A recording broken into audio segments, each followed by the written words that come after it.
The sulcus, so that you know what's the front and the back. Otherwise, everything's going to be wrong. Okay, so always find that first. So this is the anterior part of the heart. This is the apex, so this is the bottom of the left ventricle. So all of this is left ventricle. All of this is right ventricle. Okay? And this would be the right atrium, or auricle up here. This would be the left. Okay? Again, the major vessels, this great big one, that's the aorta, coming right up the top. Okay? This first branch right here, off the aorta, that's the brachiocephalic, right? So that's going to come up and branch left and right for your arms. And then the one that lies almost flat across the top of the heart is the pulmonary artery, taking the blood out to the lungs. Okay? The veins that bring the blood back to the heart come in on the back side of the heart. The biggest vein is the vena cava, okay, on the back of the heart. You have the superior vena cava, which is draining the head and the upper body. You have the inferior vena cava, bringing blood up from the trunk. So it's the same thing, it's just whether it's top or bottom? Yep, yep. And those two unite, actually, and dump all of that oxygen-poor blood right into that right atrium. Okay? The blood coming back from the lungs, which is nice and oxygen-rich blood that we want to pump around the body, comes back through the pulmonary veins right to the left atrium. Okay, and it tells you in there to look for the three from the right, two from the left. You can't see anything, you just have this huge gaping hole here because they cut them so close, right? But that's leading right into that left atrium.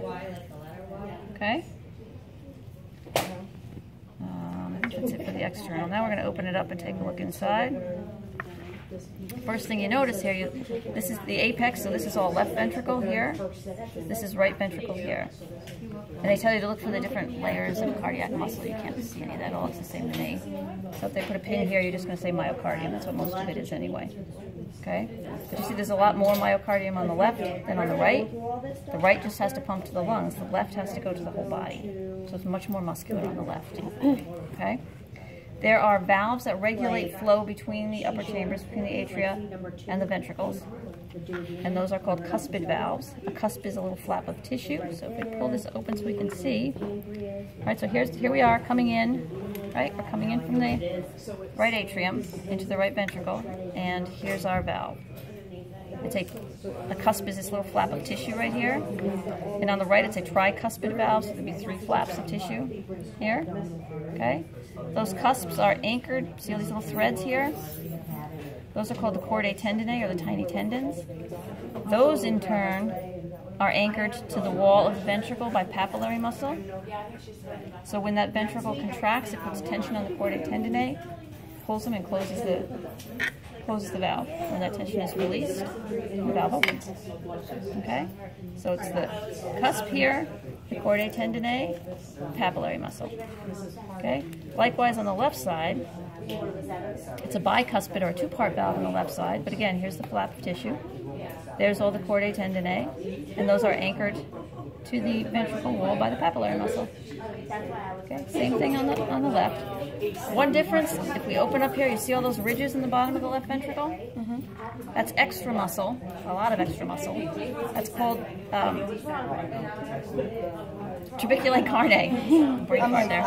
Trabeculae carneae muscle. Okay, that's extra muscle in the left because that has to contract with so much force. Okay, trabeculae carneae. All right. Likewise, there are valves between the ventricles and the vessels leading away from the heart. So if we reorient ourselves again here, here's our aorta. Okay, so open up. Open up. Here's our aorta, right, coming right out of that left ventricle. Okay, see that huge vessel right there? Okay, so right where that aorta begins, right here, you have a flap of tissue. That's called the aortic semilunar valve. Okay, the aortic semilunar valve, just this little flap of tissue here, and that's going to regulate flow from the left ventricle out through the aorta.